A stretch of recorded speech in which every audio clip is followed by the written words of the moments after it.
What is going on, everybody? Welcome back to the channel. After Sound here, bringing you Splinterlands content every single day. We also stream right here in this channel every Tuesday, Thursday, and Sunday morning, so come by and say hello. This video is also brought to you by My Music. Since we don't do any sponsorships here on the channel, I'll go ahead and shill that. It is available under the name After Sound anywhere you stream music today, so check it out. Let me know what you think, and I appreciate the support.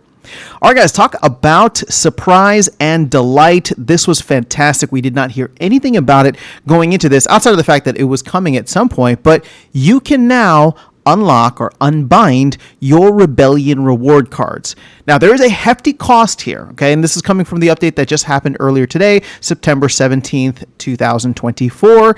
The cost is 20x the collection power. So for context and for reference, Chaos Legion is only 10x. So here's what they're saying. As per the recently passed proposal, Rebellion reward cards can now be unbound for a cost of 20x collection power.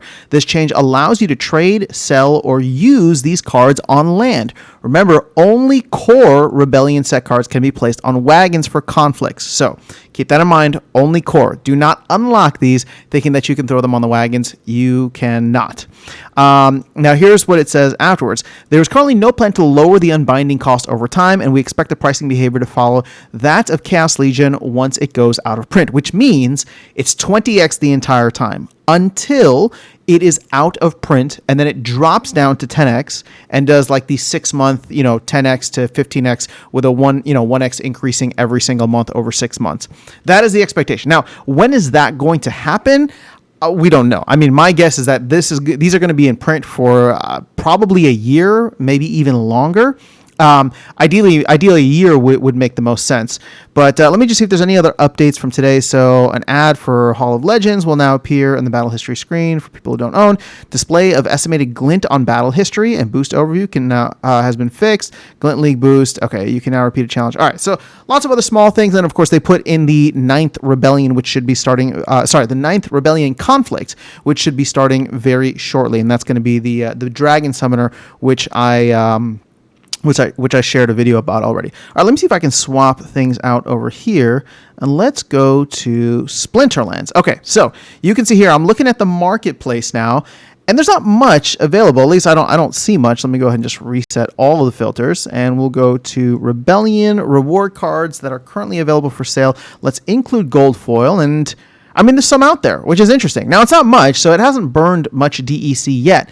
But this is where I'll be watching closely to see how it's all going to go. And what I mean by that is if new players start coming in, because this is really a potential tax on new players that want to come in and not go through the process of leveling up their soulbound reward cards. If they want to pay the premium, then they can go to the marketplace and do so. But it is a 20x premium on the burn value. So this is really only going to be for whales or competitive players that come in, or a combination of both, that come in and want to participate at the higher levels of the game.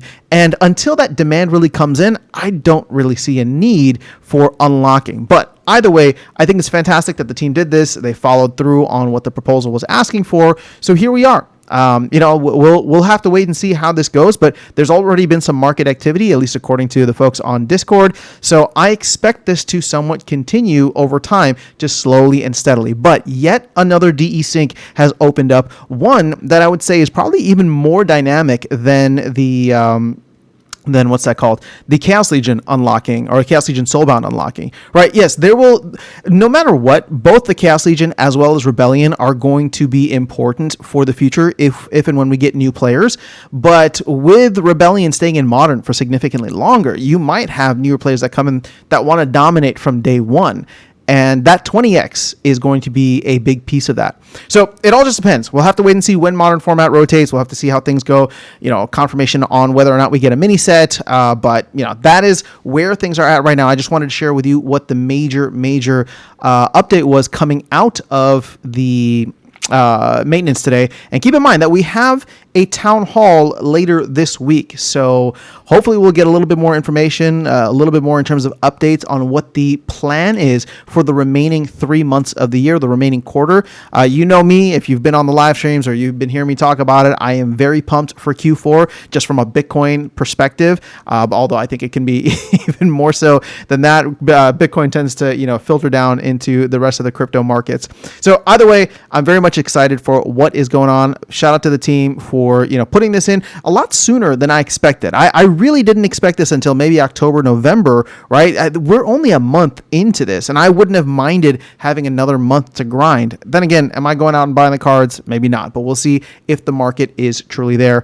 And at the end of the day, it's yet another DEC sync. So I'm excited to see where the DEC circulating supply starts to trend in the next couple of weeks and months. But that is all I have for you guys in this video. Let me know your thoughts in the comments below. Otherwise, I will catch you all in the next one and see you around the game. Take care.